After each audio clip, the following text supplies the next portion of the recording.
here with another Quick Crafts. Today we are doing Rubbings art.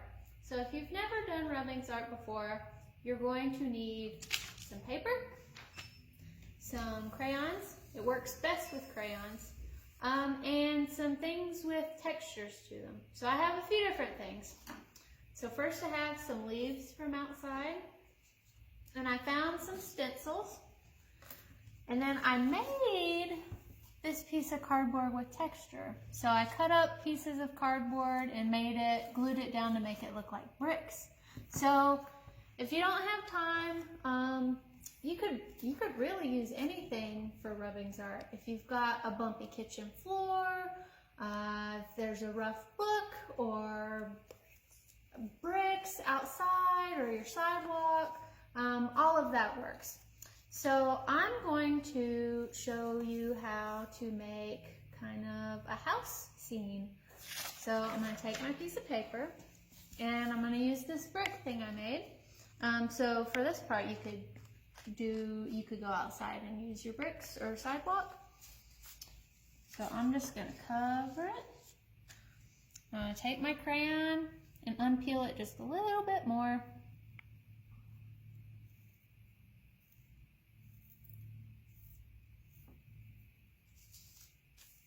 I'll hold the crayon flat like this against the paper and just rub across.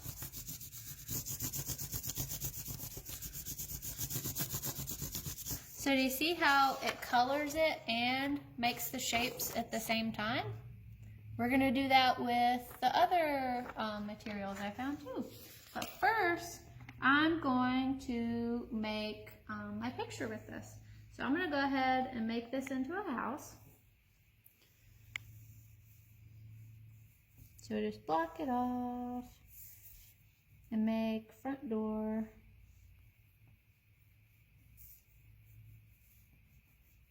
And door handle.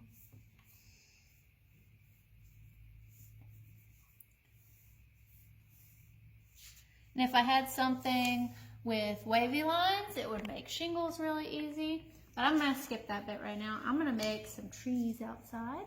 So I found these really cool leaves outside that already look like little trees. So I'm going to use those to make the trees on my paper. So I'm just going to put it kind of where I want it. And then I'm going to use green. So I've got to peel my green some more. And sometimes it's hard to peel new crayons. But if you color a lot and have crayons that you've already peeled, that's going to work awesomely.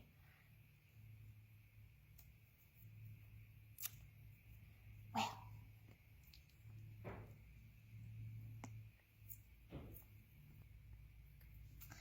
Alright, so you're going to do the same thing.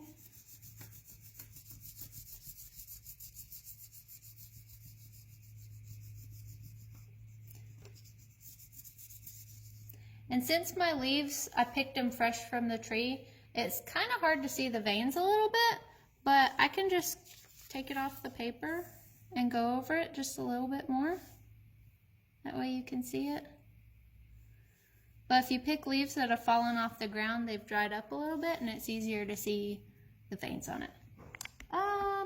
Let's see. We'll make this a fantasy house and do a giant butterfly outside the house. So not a dragon, but a butterfly. We'll do blue this time.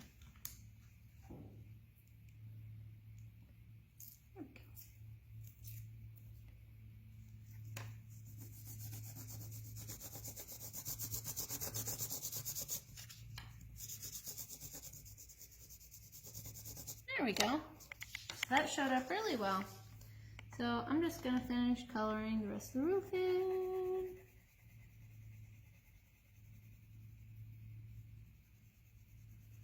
And I kind of made a scene.